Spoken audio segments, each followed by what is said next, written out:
Hello students, welcome to my YouTube channel. आज के इस वीडियो में हम class 4 science chapter 12 our environment के बारे में पढ़ेंगे। यानी हमारे पर्यावरण में क्या क्या होता है, पर्यावरण में कितने प्रकार के पोल्यूशन यानी प्रदूषण पाए जाते हैं, उन सभी के बारे में आज पढ़ेंगे। जिनमें से मुख्य रूप से वाटर पोल्यूशन और एयर पोल्यूशन के साथ साथ ग्लोबल वार्मिंग को पढ़ेंगे।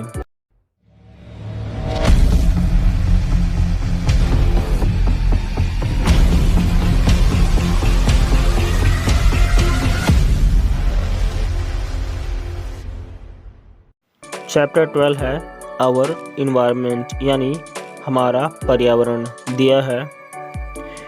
इन्वायरमेंट यानी पर्यावरण, वाट एवर वी सी और feel around us such as tree, animals, birds, roads, parks, neighboring houses, even room in our home, chair, sofa, light, water, air, soil, etc.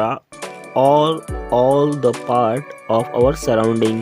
यानी हम अपने आसपास जो भी कुछ देखते हैं, महसूस करते हैं, जैसे पेड़, जानवर, चिड़िया यानी पक्षियों, ज़मीन पर मौजूद पार्क, नेबरिंग हाउसेस यानी आसपास के घरें, और यहाँ तक कि हमारे घर में मौजूद कुर्सी, सोफ़ा, लाइट, पानी, मिट्टी, हवा, ये सभी हमारे सराउंडिंग के पार्ट्स हैं, यानी हम इन्हें आसानी से देख सकते हैं। All living things and non living thing around us makes our environment. यानी हमारे आसपास के जितने भी लिविंग थिंग या और नॉन लिविंग थिंग है, ये दोनों मिलकर के हमारे इन्वायरमेंट का निर्माण करते हैं। यानी लिविंग थिंग और नॉन लिविंग थिंग को अगर एक साथ रख दिया जाए तो यह दोनों को मिलाकर इन्वायरमेंट बनता है। The non living component of environment are land, water and air, while living components are germs, plants, animals and people। यानी नॉन लिविंग कंपोनेंट यानी जो नॉन लिविंग थिंग हमारे आसपास हैं, वो लैंड हो सकता है, पानी हो सकता है और हवा हो सकता है। वहीं नॉन लिविंग के बावजूद जो लिविंग कंपोनेंट है यानी जो लिविंग थिंग है, जैसे जर्म्स, प्लांट्स, एनिमल्स और लोग, ये सभी लिविंग कंपोनेंट में आते हैं। We fulfil our basic needs from the environment. यानी हम अपने इन्वायरमेंट से अपने बेसिक नीड को पूरा करते हैं। This needs includes food, water, air, shelter, clothing and many other things such as medicines and paper. यानी हमारे बेसिक नीड में कुछ चीज़ें इंक्लूड हैं, जैसे भोजन, पानी, हवा, घर, कपड़ा और भी बहुत चीज़, जैसे दवा और paper. So it is our duty to keep it clean. तो यह हमारा कर्तव्य बनता है कि हम अपने इन्वायरमेंट को साफ सुथरा रखें। Of all the living organisms, human are responsible for spoiling the environment. इतने सारे लिविंग ऑर्गेनिज्म होने के बावजूद लिविंग बीइंग यानी ह्यूमन बीइंग्स ही इन्वायरमेंट को ख़राब करने के मुख्य ज़िम्मेदार हैं। यहाँ पर कुछ कारण दिए हैं जो बताते हैं कि कैसे वो यानी इंसान ज़िम्मेदार हैं अपने इन्वायरमेंट को ख़राब करने में। For example, cutting of trees to make houses and furniture and also for many other purposes। यानी पेड़ों को काट करके अपना घर और फर्नीचर बनाना और साथ ही अन्य काम करना, यह सभी उसी के अंतर्गत आते हैं। We have been carelessly using the resources of our environment and have not cared about its effect। यानी हम इन्वायरमेंट में मौजूद इतने सारे रिसोर्सेज को यूज़ तो करते हैं, लेकिन उसको अच्छे तरीके से इस्तेमाल करने के बावजूद उसके इफ़ेक्ट को नहीं समझ पाते हैं। There should be a balance between human activities and nature. और मानव गतिविधियों के और नेचर के बीच में एक बैलेंस बना होना चाहिए। ताकि पर्यावरण और इंसान दोनों पर ज़्यादा असर ना पड़े। यहाँ पर एक्टिविटी में दिया है, make a list of 10 things you see around, यानी आप अपने आसपास के 10 चीज़ों का नाम बताइए जो आप देख रहे हैं। कमेंट में उन चीज़ों का नाम आप बता सकते हैं। उसके बाद हम आगे बढ़ते हैं पोल्यूशन की ओर। Any changes in our environment that is unfavourable to the living being is known as environmental pollution, यानी हमारे इन्वायरमेंट में जो भी बदलाव आ रहे हैं जो कि ह्यूमन बीइंग्स यानी लिविंग थिंग्स द्वारा किए गए हैं, उन्हें इन्वायरमेंटल पोल्यूशन कहा जाता है। The unfavourable changes may be caused, यहाँ पर कुछ कारण दिए हैं कि यह क्यों होते हैं। पहला दिया है over use of natural resources, यानी अगर हम नेचुरल रिसोर्सेज का ज़्यादा यूज़ करते हैं तब भी इन्वायरमेंटल पोल्यूशन हो सकता है। उसके बाद आगे दिया है mixing of harmful substances in air, water और लैंड, यानी हवा, पानी या ज़मीन में कुछ हार्मफुल सब्सटेंसेस को मिलाने से भी इन्वायरमेंटल पोल्यूशन बढ़ सकता है। उसके बाद आगे दिया है some natural phenomena such as volcanic eruption and forest fires. कुछ नेचुरल फिनोमिनास होते हैं जैसे वॉल्केनो का फटना यानी ज्वालामुखी का फटना या जंगल में आग लगना, ये भी कुछ कारण है जो कि बताते हैं कि इन्वायरमेंटल पोल्यूशन हुआ है। The substance which causes pollution is called pollutant, यानी ऐसे सब्सटेंस जो पोल्यूशन का कारण बनते हैं उन्हें पोल्यूटेंट कहा जाता है। यहाँ पर कुछ टाइप्स ऑफ पोल्यूशन दिए हैं कि पोल्यूशन कितने प्रकार के हो सकते हैं। यहाँ पर दिया है air pollution, land pollution, water pollution और नॉइज़ पोल्यूशन, यानी पोल्यूशन 4 प्रकार के हो सकते हैं, जैसे एयर पोल्यूशन यानी वायु प्रदूषण, लैंड पोल्यूशन यानी ज़मीन के अंदर या ज़मीन पर जो पोल्यूशन फैलाया जाए वो लैंड पोल्यूशन, वाटर पोल्यूशन यानी जल में पोल्यूशन करना या होना, ये जल पोल्यूशन हो सकता है। उसके बाद नॉइज़ पोल्यूशन दिया है, तो बारी बारी से इन सभी के बारे में पढ़ेंगे। तो पहला है एयर पोल्यूशन यानी वायु प्रदूषण। दिया है any undesirable change in air composition is called air pollution, यानी एयर की कंपोजिशन में कोई भी अनडिज़ायरेबल चेंज हुआ तो उसे एयर पोल्यूशन कहा जाएगा। The air is a mixture of gases of which nitrogen and oxygen are essential part, यानी हवा वैसे तो गैसों का एक मिक्सचर है, लेकिन उनमें से नाइट्रोजन और ऑक्सीजन हमारे लिए बहुत ही महत्वपूर्ण या उस एयर के इसेंशियल पार्ट हैं।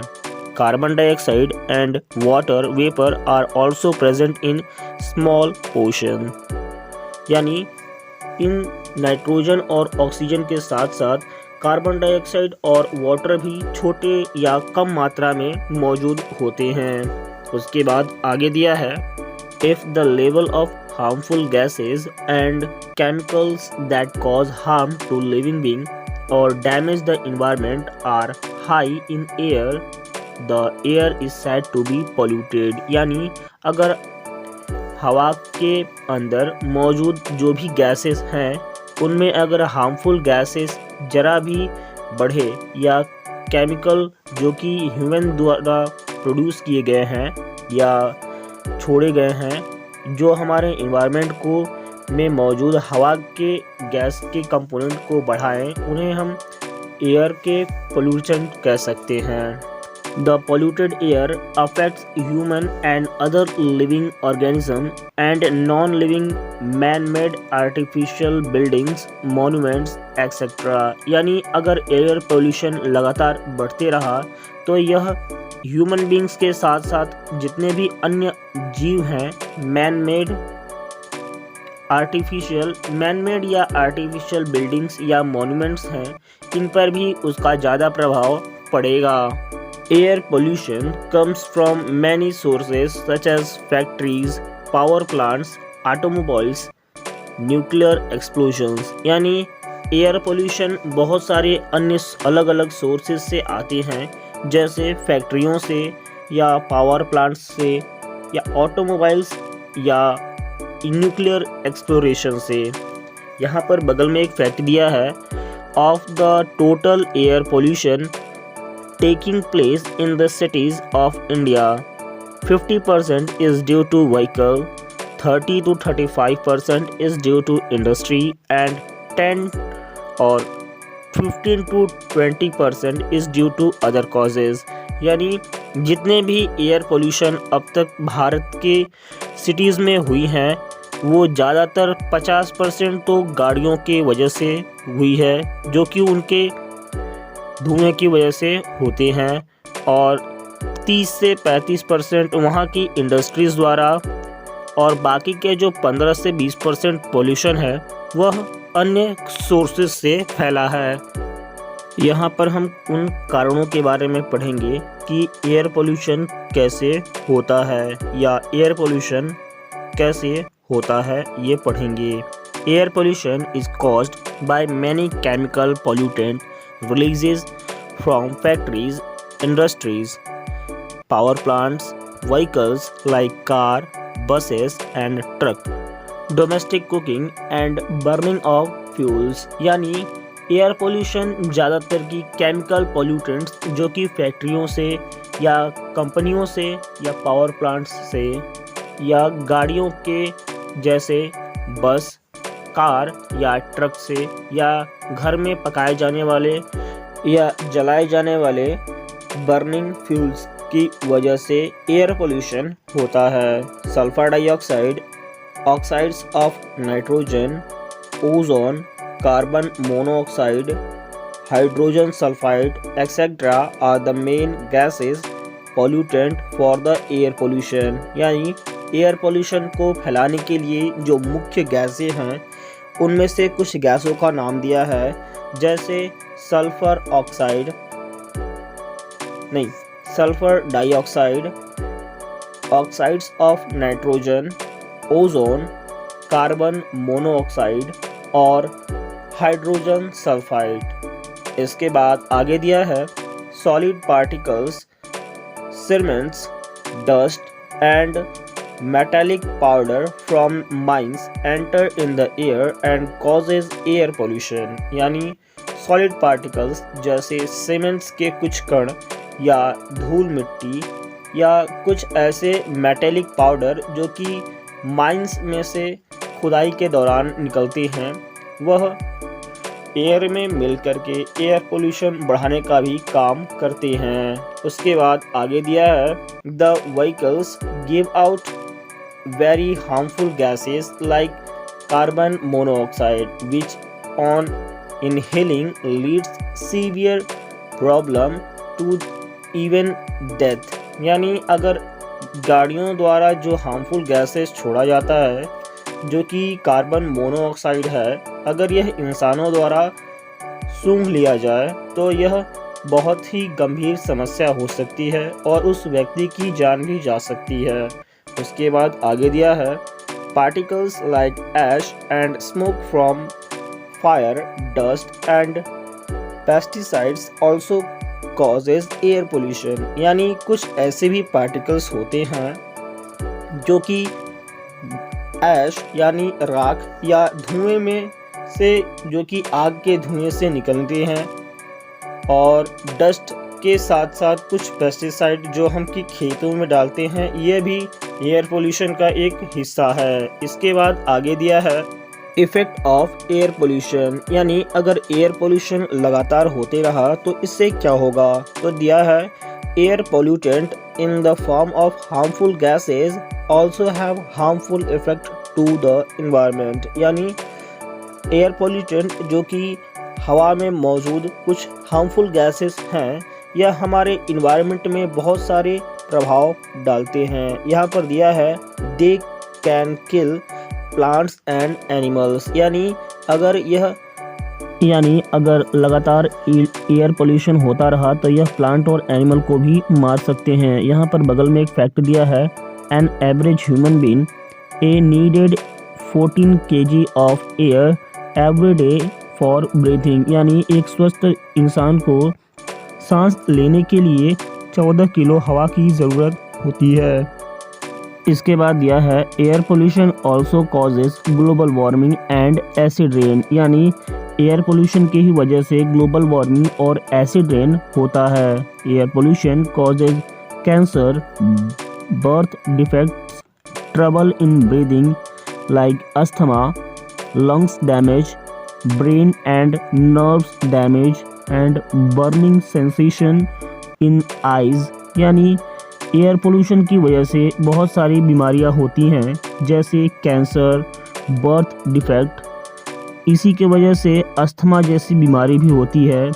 कभी कभी तो यह लंग्स को भी डैमेज कर देता है और ब्रेन के कई सारे नर्व्स को भी डैमेज कर देता है और साथ साथ ही आँख में जलने जैसा अनुभूति भी होती है। Some of the pollutants are so harmful that they can cause even death, और कुछ तो एयर पॉल्यूटेंट ऐसे भी होते हैं जो कि सीधे देव दर्शन करा देते हैं। यहाँ पर हम देखते हैं कि एयर पोल्यूशन की वजह से कैसे ग्लोबल वार्मिंग होता है। दिया है global warming refers to an increase in earth normal temperature due to the increasing in level of carbon dioxide in layer, यानी ग्लोबल वार्मिंग का मतलब है कि अगर एयर में कार्बन डाइऑक्साइड की मात्रा बढ़ी तो धरती का टेम्परेचर बढ़ने लगेगा और इसी वजह से इस प्रोसेस को ग्लोबल वार्मिंग कहा जाता है। The earth and its atmosphere get heated up by the sun, यानी धरती और उसके एटमॉस्फेयर धरती सूरज द्वारा भेजे गए रोशनी से गर्म हो जाते हैं। The part of this heat escape into the outer spaces, यानी इन्हीं लेयर्स में से कुछ लेयर्स से यह हीट सीधे बाहर चला जाता है।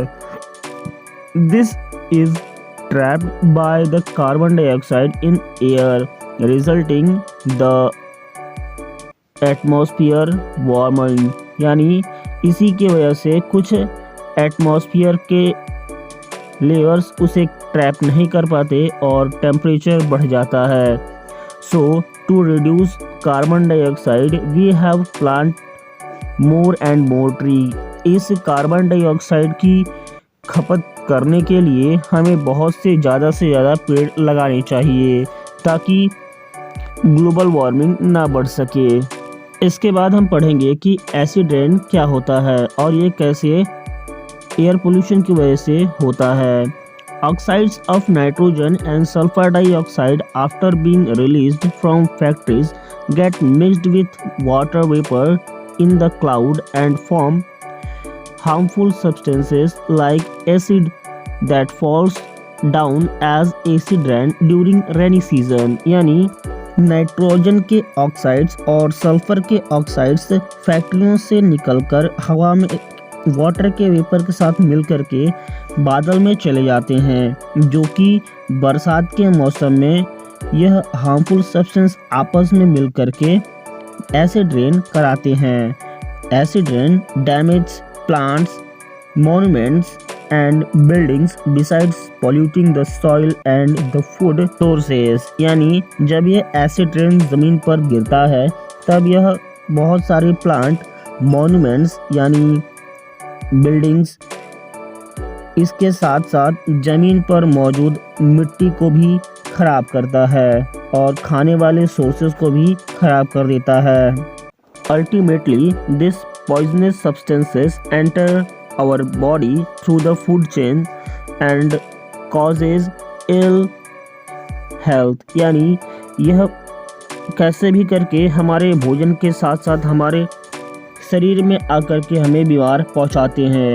One of the visible effect of acid rain is the deterioration of in the beauty of the Taj Mahal, यानी एक जीता जागता प्रमाण है कि एसिड रेन की वजह से ताजमहल की ब्यूटी में कमी आ गई है।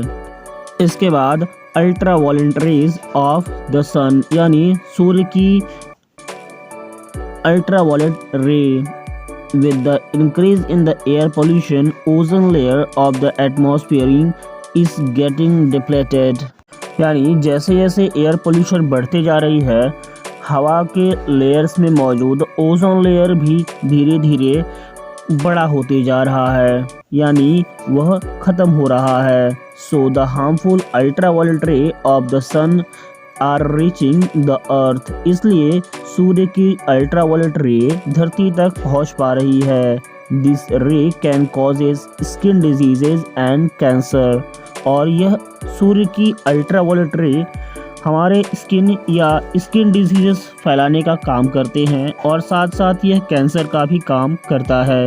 The ozone layer of the atmosphere absorbs these harmful ultraviolet rays. यानी सूर्य की अल्ट्रावायलेट रे से बचाने के लिए एटमॉस्फेयर के एक लेयर है, ओजोन लेयर, जो इसे सोख लेता है और इसे धरती तक पहुंचने नहीं देता है।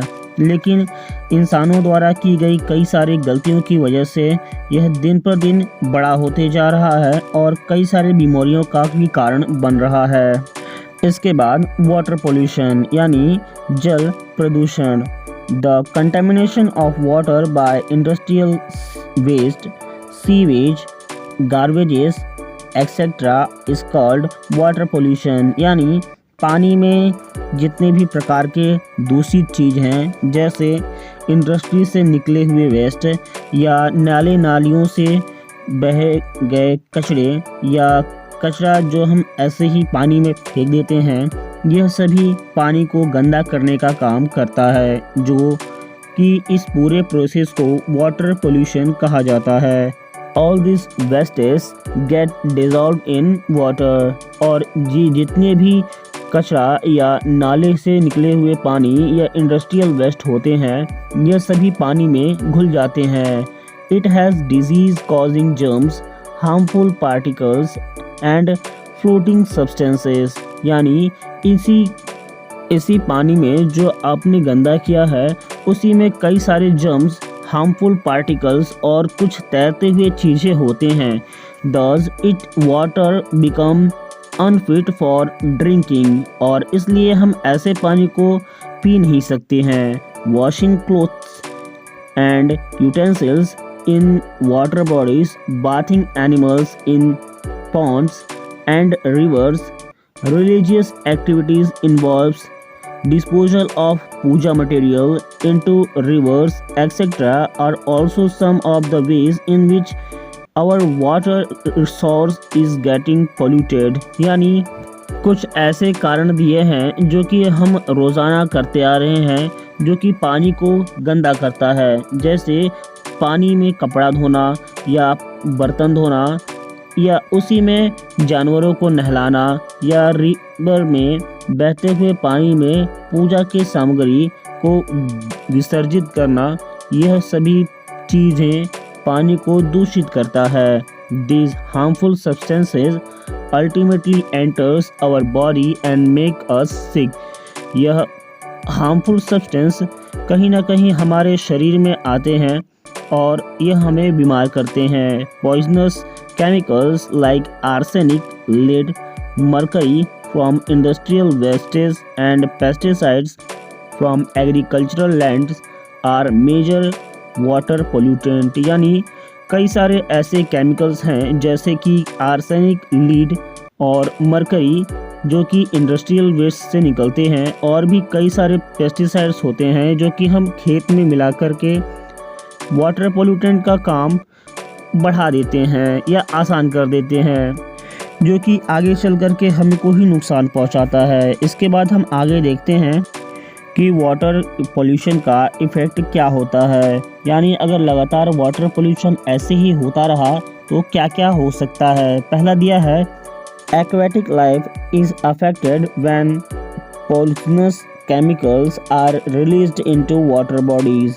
यानी अब एक्वेटिक लाइफ जो कि पानी में रहने वाले जानवर हैं या जीव हैं, वो पॉइजनस केमिकल्स जो कि फैक्ट्रियों या कंपनियों द्वारा छोड़ा जाता है पानी में, यह उनके लाइफ को ख़राब कर सकता है।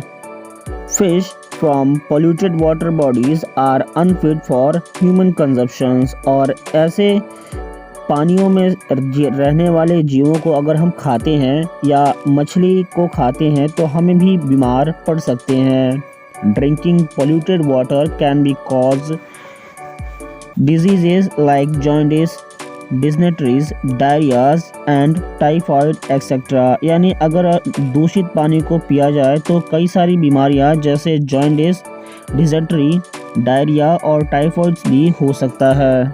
If polluted water is used for irrigation, it hampers agricultural products। यानी अगर इसी polluted पानी से अगर हम खेत की सिंचाई करें तो यह खेती के उत्पाद पर भी ज़्यादा असर डालेगा। यानी इस पानी से अगर कोई भी फसल उगाया जाए वह हमारे लिए दूषित होगा और यह हमारे बीमार कर सकता है। इस वीडियो में इतना ही। इसके अगले पार्ट में हम इसके बाकी टॉपिक्स को पढ़ेंगे। वीडियो में लास्ट तक बने रहने के लिए धन्यवाद।